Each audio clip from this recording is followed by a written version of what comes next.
why do we then self-sabotage? If we want to do things, why do we self-sabotage? Oh, there's a host of reasons why we sabotage. Because I I'm the think, queen of self-sabotage.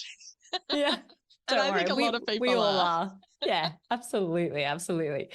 A lot of times I think we could literally talk all day about this, but there are so many Okay, let's go. messages. Okay, go. Okay, the first one, and let's go through the list. There's a lot of messaging, especially this time of year. It's like go hard or go home, or if your dreams don't scare you, they're not big enough. And we can easily get swept up into this idea of what our goals should look like and what we should be achieving and how many things we should be doing because so and so on Instagram's doing it, or your neighbor's doing this marathon, so why shouldn't you do a marathon or whatever it might be? But our brain is actually only capable of making up to 3 changes at one time. So if we're trying to create too many goals, we can't keep up with those things. We're bound to fall off the wagon. The other thing is I think our goals tend to be too big. We tend to think that when I set a goal, it's going to come with, this fairy is going to come and zap me with all this extra motivation, extra willpower, and I'm going to have more time and I'm going to be less stressed and the kids are never going to get sick and work's going to be so smooth. And I think we underestimate that life happens and there's always setbacks. The difference between people who just fall off the wagon and people who go off course entirely is if and when and how you get back up again.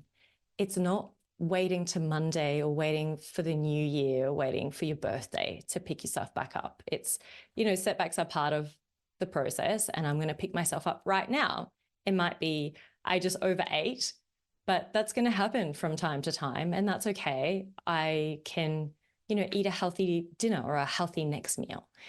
So I think that's one of the reasons. The other one as well is we have competing interests, like we might plan to get up and exercise in the mornings, but we also want to sleep in. And those two things are valid and they exist. And I think we have to, in those moments, be really in touch with our values and why do I want to get up and exercise? Why is that more important for me? How is that going to make me feel afterwards? And, changing the mind and the brain, it takes time. It's a process. Why then, though, because you talked about wanting to lie in bed, then in terms of the habit forming and having conflicting. So I would say having conflicting priorities is different to self-sabotage. And you missing your Pilates appointment in the morning because you're scrolling through your phone, I would see that as a form of subconscious self-sabotage because in your, and this is what I don't understand, in your mind you want to do it. You've set yourself the target, set yourself the goal of saying, I want to do this, whatever it might be, right? Just say it is doing Pilates in the morning. Why then does your mind, difference between the mind and the brain, so why does your mind then say, no, you're going to lie in bed and doom scroll on your phone?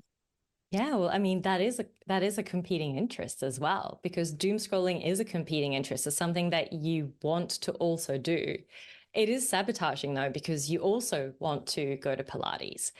The brain doesn't like change. The brain, we're making 35,000 decisions every single day. And if we had to consciously make each and every one of those decisions, we'd be so exhausted, which is why we have habits, but also why our brain loves to automate things. It loves to preserve energy.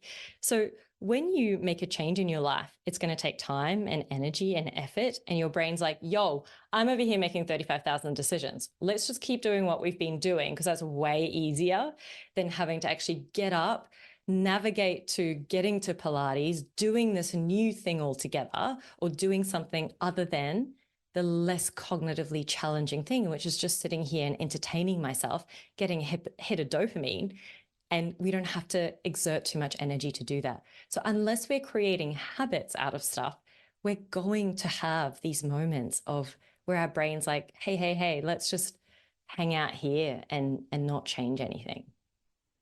So does that mean that procrastination is a subconscious form of us avoiding that stress of having to do something that's a little bit uncomfortable?